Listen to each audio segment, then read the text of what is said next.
What's going on, y'all? It's your boy, Swole, TCG. And we're out here with that fire that heats that sauce, boys. Yo, I'm back, boys. I'm back. Yo, listen, had a reprieve here.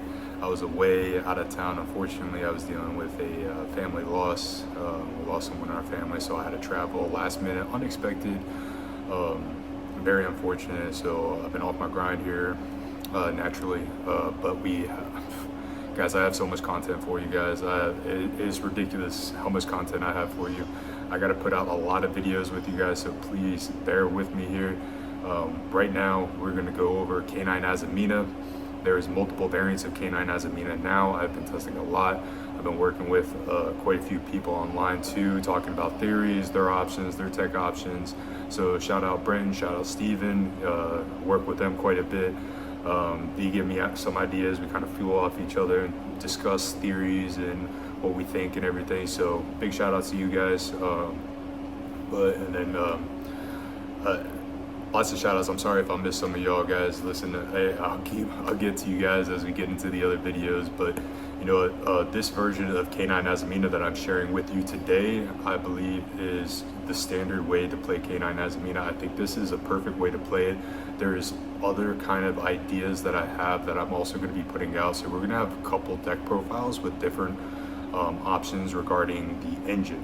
This current deck profile is the standard with non-engine that I believe answers YCS Lille and then also YCS Anaheim that just happened, and how it would compete with advanced tournaments such as your regionals and any other YCSs that you may be going to. This non-engine answers what we've seen from all the statistics, all the decks that have been being played out there. So that's what this build is based off of. This is the bread and butter build. Very solid, very consistent.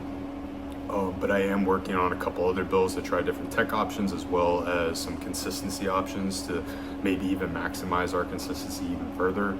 I'm even doing a build to try to utilize an artifact lock with this deck. There's a lot of theories and a lot of ideas that I have that I want to test, and I also want to give to you guys so you guys can experiment with it too, and maybe you guys can help also kind of gauge and come up with your own ideas on it as well.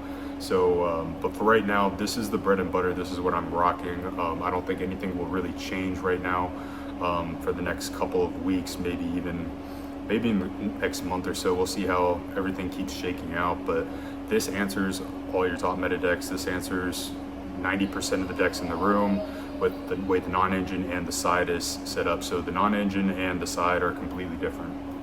Now, guys, with that being said, before we jump on into this deck profile, man, did y'all get your steps in? Yo, I know y'all miss me saying that, but hey, did y'all get your steps in? I hope that week I was gone, y'all were still putting on YouTube videos and getting your steps in, all right? Because we don't want to just better ourselves mentally, we want to better ourselves physically. So get out there, stay active, and make sure you guys just get some fresh air, man. Put the video on, go for a walk around your block, watch the video. By the time you finish the video, you guys are done with your cardio. It's that easy. You get the endorphins flying, you're getting your cardiovascular health up, you're helping out blood circulation. That's going to help improve injuries that you might have. Guys, it's just going to better you all around. You could even drop weight. And if you're my swolies, yo, if y'all my swolies, don't forget to do your cardio. Boys, listen, cardio is very important. So once you finish that workout, all right, once you finish it, go hop on the treadmill, go hop on the Stairmaster, put this video on. You know, you're watching the video, you're getting into it. Next thing you know, the video's over, your cardio's done. It's that easy, boys. It's that easy. That's what I do, man, on the regular. So make sure you guys are staying active. Now, with that being said, let's go ahead and jump on into this canine Azamina deck profile. Post Lille, post Anaheim. All right, y'all, so we're gonna first start into the engines, then we'll go non-engine, then we'll go extra deck, and then we'll go side deck. So first up, we're gonna start off with the spice. Obviously, one of my favorite parts of the engine, the Simple Spoils package. I hope you guys like my new mag. Gotta rock out for that Azamina. We're gonna have one copy of Simple Spoils Slumber, 2 copy of Hallowed Azamina. Guys, we gotta rock 2 copies of Hallowed Azamina. As always, people say it's a brick, but people say these cards are bricks, all right? Well, Hallowed plus this is full combo, so that is not a brick to me, all right? If I can draw this plus another card, that's not a brick, all right? To me, that's just a 2-card combo. But always want to rock out with 2 hallowed. Usually you'll always burn at least 1 hallowed. Sometimes you don't, sometimes it goes through, but you know, with the amount of ghost spells that are flying out there right now, 1 hallowed is going to kind of cook you. So you definitely want to make sure that you have multiple copies of hallowed.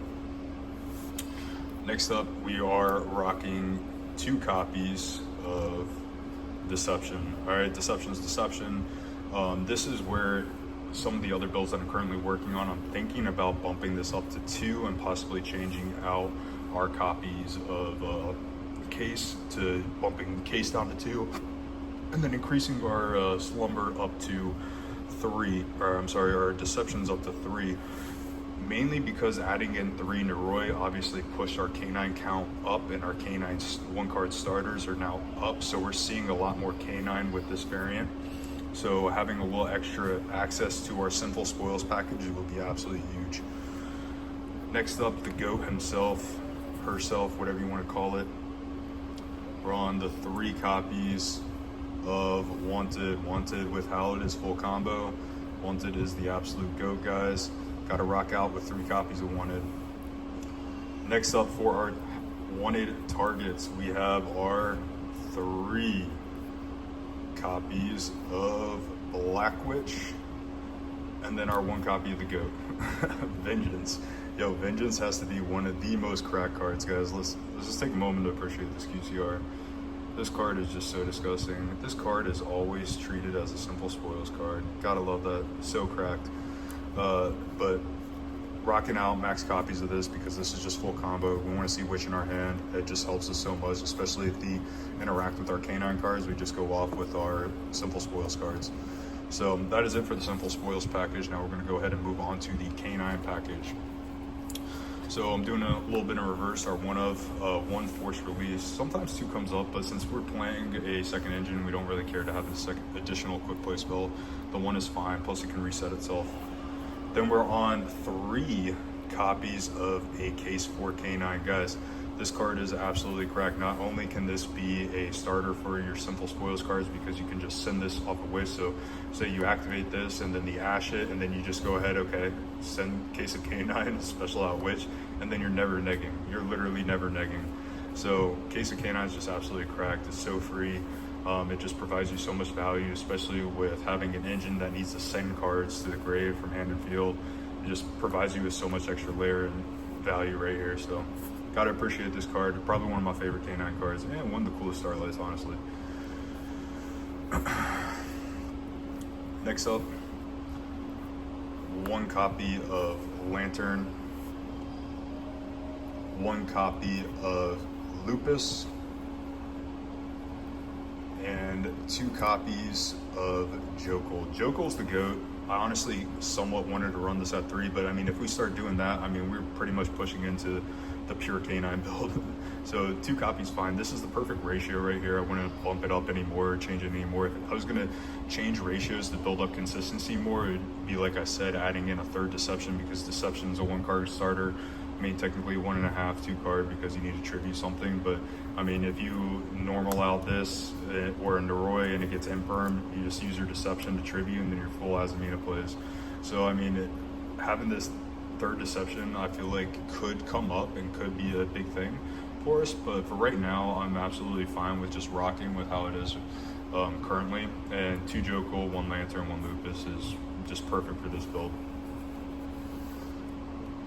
Next up, 3 copies of Noroi. This card does everything for you. Does your taxes, pays your bills, guys. Like, Noroi is goated. I knew this card was slept on when it went down to 15s, and I knew that Starlight was severely slept on when it went down to like 80s, 90s. So shout out to my Starlights. They're coming in. I got them for 80, 90s. Now they're like 2x, so I already made money. So huge plays right there. So but 3 Noroi. I will have an extra playset, so if we get to that goal, I might use this playset of Norois as our giveaway. So get us to 500 subscribers, boys. But there's not much to say here. I'll get into another combo guide now that I actually have the Norois on hand, especially when I get the Starlights. They're actually arriving tomorrow, so I'll do a combo guide tomorrow for this build.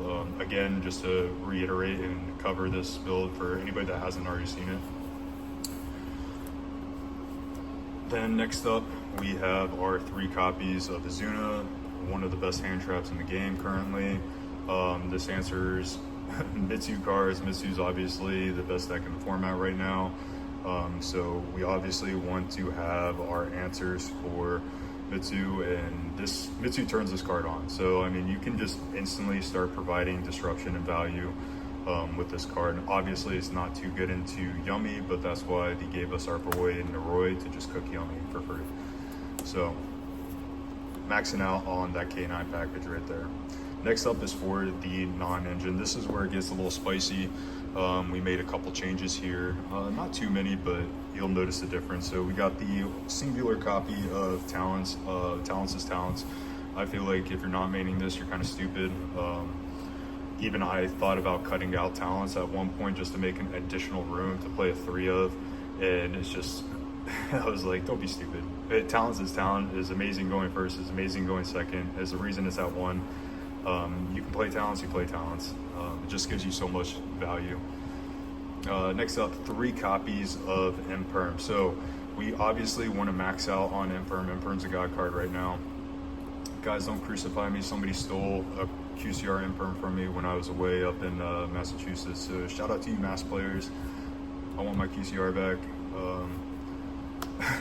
But it's all good. I ordered another one, so we'll have the matching rarity next time, but it is what it is. It sucks, but 3 copies of Imperm, guys. We got to rock out with the Imperm. Need that all day. Imperm plus Nib, god combo. Next up, the best defensive card. 3 copies of Ash. Obviously, we want to max out on this. This card, like I've said a million times in all my deck profiles, this needs to be in your main deck. I don't care what deck you're playing. This deck, with mulch armies running around, with how much interaction with special summoning from the deck and adding cards to hand, just Ash is just too good offensively and especially defensively. So you're going first, you're able to prevent your opponent from getting that additional draw power from Charmies. Is just so incredible. You guys need to main this. Personally, I would main Ash over Fua. If I had to choose between the 2, I'd main Ash over Fua, just because this protects you and provides you with offense as well. So definitely want to make sure you guys are running 3 copies of Ash. Next up, 2 copies of Nib. Nib is still Nib, guys. At the end of the day, people can get absolutely hurt with Nib. You have Nib plus any other hand trap. You can really cook them if you time your interactions properly. Shout out to the interaction guide that I'll be putting out here soon. I will be making strictly a Mitsu counter guide for you guys and go over literally everything you need to know about Mitsu and where to counter. So stay tuned for that. I'm shortening the overall where to interact dictionary that I put out and just doing 1 archetype at a time, considering Mitsu is pretty much running rampant and dominating the meta. I will be doing that one first. But Nib is phenomenal. Even Mitsu players can extend into Nib. So you have Nib plus Bell, Nib plus Nash, Nib plus Ogres. Like, it's just a phenomenal card. Definitely want to play 2. Next up, 2 copies of Bell. Need my QCRs or Starlight, but because now that it's actually pretty relevant. This answers every single deck right now, guys. It answers your Mitsus, it answers your Yummy, it answers your Draco Tail, it answers your Fiendsmith. It can even answer K9 in some areas. Like this card, it can answer Malice in some areas. Like, this card is just cracked right now. Being able to answer all the top meta decks, it definitely needs to be in the main deck. So this is one of the big changes right here. Obviously, this replaced our Ghost Ogre. Ghost Ogre is a phenomenal card. I still think that's a highly slept on card right now in this format. But if we're going to big events, we need to prepare for big events. You can't just use some text. You need to make sure you have specific outs, and this provides you a lot of value going second and a lot of value going first. So definitely want to make sure that you're maining this. I think 2 is absolutely fine, but we definitely want to have the bells inside the main. And then next up, obviously the other GOAT, 3 copies of Fualos. All right, if this card ever goes down to $100, I might pick it up for the QCR. But until then, I'm definitely not paying $300 for a card, at least a singular card. But this card's phenomenal. It's Hua. We want to draw more, especially since we have 2 engines. We want to make sure that we're getting access to that other engine. So got to run it. Puts a lot of pressure on your opponent. Makes your opponent play weird. that is it for the deck, boys. This is a clean 40 build. Like always, I try to do my best to keep these things at 40, so this is a clean 40. Next up for the extra deck, we got one copy of SP Little Knight. Then we have our Azamina package. So we have our Ilya Silva, our Risolago, Saint Azamina, our absolute GOAT, and then our big bad boss monster that gives you plenty of games, Azamina. Every time Saint's on the board, nobody ever expects Azamina to come out, and nobody realizes how powerful this card is until it hits the board. Multiple times up there, I beat a K9 Christian guy because I literally went to Saint Azamina, brought her out, and then sacked his Christian with this, and then I was like, a battle phase, and he's like, yeah, and then I was like, attack, and he's like, yeah. I was like, all right, this game, double damage. Everybody forgets about the double damage, yo. This card is so cracked, guys. Like, the fact that people don't realize, like, this card can literally do double damage, and not even just that, but the free search that it gets when it gets destroyed is just insane. So definitely want to make sure you guys run this. This is the perfect ratio. You don't need more Azaminas. This is exactly what you need for the Azamina portion. SP is just to also help you. It's SP, obviously, but it's also to help you with the bridge. So like if you get hard stuck with a lantern in hand, and you have a Jokol on the field, and you have a witch on the field, you know, you can just link it away so you can make your lantern live. So just having, being able to get your bodies to the grave is just huge. It's still relevant even in this build with the Neroids. You just want to have access to an SP, plus never hurts to have the additional interruption or removal. For the K9 package, we are on 2 copies of Ripper. If you're playing any K9 variant, you need to play 2 copies of Ripper. I don't care what anybody says, 2 copies of Ripper always comes up. You're always going to want one. You're going to want one for the start. You're going to want one for the crackback. It provides you with so much value. It's too much value to not play 2. Like, you definitely need to play 2 all day, every day. 1 copy of Jax. Jax is a phenomenal card. The fact that it can respond, people think that it's just on summon that it uses its effect, but it's not just on summon, guys. Like, if you use Jax, if deactivate a card effect in hand or in their graveyard, you can then use Jax effect still to pop a card on the field. So you always have that layer of interruption to destroy an additional card even after using force and destroying a card. So Jax is a phenomenal card. It's definitely mandatory in a K9 build. You definitely want at least 1 copy of Jax. Also, fun fact, if your opponent activated a card effect in hand or graveyard, and this is on a material on monster, on a K9 monster, or on a XYZ monster, I'm sorry, it does double damage, guys. Double damage, yo. I went into Werewolf and was tacking for 44, and then need to multiply that. So I had 44, it was like 4,400 because of case, or 4,200 because of case, and then I'm attacking, that's game. And Werewolf could still attack 3 times. So I literally attacked into his 2 defensive monsters, and then attacked for the 3rd time because I had 3 materials, and that was game. So it was like 41,000, and then you multiply. So it was 8,200 or whatever. It was just so stupid. So the double damage comes up, and it helps with the OTK line. So Jax is really cracked. Next up, the obvious Nash Knight package. Gotta rock this out. I mean, C104 is just C104, guys. Like, let's take a moment to appreciate like how crazy this card is. I mean, this card is just the nuts. If we did, another option that I was thinking about was cutting these down, where we run a Nash Knight and then we play like 2 additional 5s, which I'm thinking about Durandal and Valon. But for right now, I mean, C104 is just C104. Also, having Nash Knight and being able to use Nash Knight twice because of this, this still comes up. I feel like this is very effective. That's why I think this is the standard build, but I am experimenting with different tech options for us as well. Werewolf, not much to say. Just like Neroid, this guy pays your taxes, this guy gives you game. This is our other win condition. Simply next to Azamina, this is our K9 win condition. Like, this card is just so cracked. And then obviously our 1 Typhon and 1 Zeus. You're playing XYZ deck, you gotta have Zeus, and then Typhon is just very good to make sure that we keep our Lupus alive, and it's just very free. So want to make sure that we have these cards inside our deck. I would not cut them. You're playing XYZs, you gotta play Zeus. I mean, It's just mandatory. Zeus is Zeus, guys. And pretty soon we're gonna have our very own canine version of Zeus that also negates and also shuffles back cards from banishment and graveyard, which is just insane. It just gives us more push into Malice boards. It gives us more push into Mitsu boards. Like this card, the new canine card is gonna be so cracked. I can't wait to use that. That is it for the extra deck. Now we're gonna go ahead and go into the side deck. This is where it gets a little bit spicy for you guys. So first up, we have 1 Raigeki, 2 Raigeki, and then 1 Duster. So we're playing a little bit of a board break package here. 2 Raigeki because a lot of people are playing around Lightning Storm right now and putting their monsters in defense. So we want to make sure we can address that and just destroy all their monsters. This forces out interruptions. It's very solid. I think 2 is fair. Duster is Duster. With the amount of back row set up right now, this is just obviously it's going to bait interactions. It's going to force your opponent to play, and that's what we want to do. So the Breaker variant, I like this, and I think this is a great option for those 3 slots right there. Next up, 3 copies of Effect Veiler.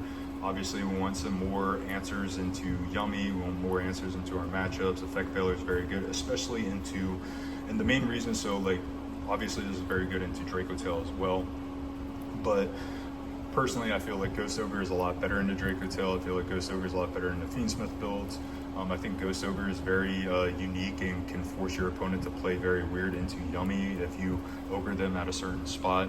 I feel like Ogre is a very slept on card right now, and I definitely would have played that. But the main reason I'm doing this is because from what I'm seeing from the YCSs, I definitely foresee Lunalight picking up in popularity just because of its board break-esque effect. And just having that Liger Dancer. So this is very good because obviously if you have Hound and Grave, your Imperm's not going to do nothing to the Gold Leo. So obviously you want to negate the Gold Leo as much as possible. Hound will stop an Imperm, and typically they usually go and send their Hound to the grave to protect their Gold Leo before using the effect. So Veiler is a lot better into the Lunalight matchup because this ensures that we stop that Gold Leo at all costs. So I just think Veiler is just more correct right now. As I keep testing, we'll keep seeing. I do miss the Ogres. I do think Ogres is a phenomenal card, but I think a Veiler is just a lot more balanced into the format. Next up, we are on 3 copies of Droll. Mitsu is running rampant. It's like 80% of the meta, and all it does is add cards and wants to add cards. So Droll completely shuts that deck down. We saw Anamat Rizel just going absolute crazy, summoning Protos and then drolling, and then just hand ripping you for 2. So we just want to shut down Rizel and Anamat. Droll does that very well.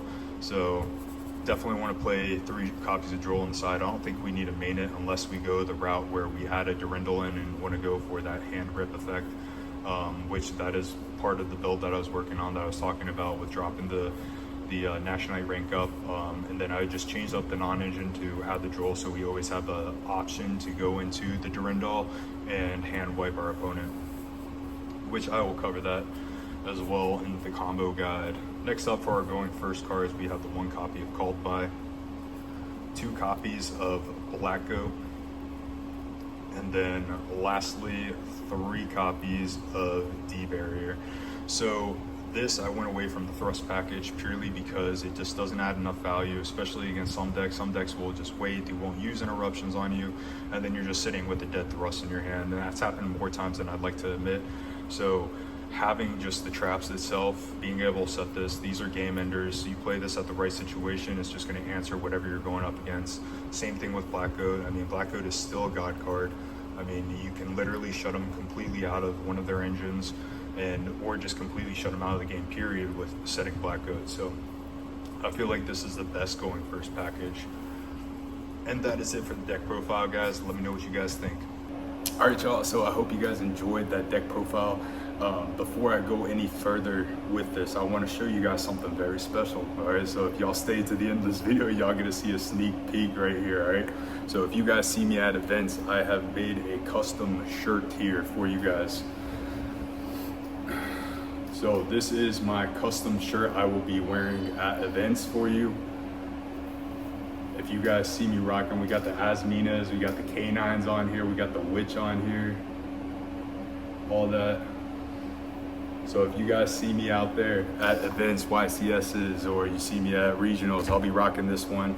I'll probably make a new one for whatever deck I feel like running. Naturally, I'm going to be leading with K9 Azamina just because I feel like that's so much stronger and so much more consistent than K9 Christian. K9 Christian has a lot better options when it goes into trying to can make the artifact lock a lot easier. But I think K9 Azamina as a powerhouse overall just has more consistency, more push, and more grind. So I think that's huge, but also the pure build, yo, guys. There's so much to talk about, boys. There's so much to talk about. You know, I've been off my videos, man. There's so much to talk about with y'all. There's so much to theorize with you guys. Oh man, listen, that new K9 monster is it's so custom. It's free. It's a free custom card for pure K9 builds. Like, guys, I'm so excited to do the pure K9 builds with you guys. My Starlight and Noroys haven't come in yet. They're coming in tomorrow. They're back delayed. I hope you guys picked them up when they're in their 90s because now they're already like 150, 200. Yo, that's just wild, boys. But hey, listen, I'm very excited to get into these builds with you guys. We got pure Azamina on the way. Lots of theory behind that. A couple different build options for that as well. Pure K9, which I'm very eager, very excited to get into with you guys. That is also on the way. So stay tuned for that. And also, we're gonna have more versions of the K9 Azamina build with different tech options that I want you guys to also try out, experiment with yourself. Maybe you like one build over the other. Let me know how you guys are doing with it. You know, I can only test so much, right? So having you guys work with me, you guys give me the feedback, you guys let me know, hey, yo, this was awesome, let me try this tech out. You know, we're growing that community creatively, guys. So let's keep building this community. You know, you got friends that are creative, you got, you know, people at your locals that are creative, man. Have them drop the link, man. Drop the link to my profile, man. Have them join the community. Have them comment on these videos, like, comment, subscribe, man. Let's keep building this creative community together, guys. So with that being said, y'all stay blessed and stay tuned because I will be making an updated K9 Azamina combo guide as well, also with the version of the artifact lock too. So lots on the way. Very excited to get into that with you guys. We got combo guides coming out for every single deck profile that I put out, so you guys are probably going to get spammed this week, most likely. Hopefully, if I can get the timing right with everything, should be around 6-ish videos, maybe 6 to 7 videos, honestly. So if I can get everything done, I should be able to push out all these videos to you guys. I'm very excited. I'm still waiting for my artifacts to come in the mail. There's a couple cards coming in the mail, so pure K9's at the end of the week, boys. End of the week, pure K9 is coming out, and best believe the combo guide, all that's coming out because I am cooking with pure. I love pure K9. It's so much fun. I can't wait to try that one out. And this week's Swole Duel will be none other than K9 Azamina. All right, gotta bring you guys the K9 Azamina. So stay tuned for the Swole Duel this week. Very excited to do that with you guys. Hopefully, I can get a nice meta option. I'm sure a few people at my locals be on Missouri, so it'd be nice to get one of those matchups with you guys. But stay tuned. We got a lot on the way, and y'all stay blessed.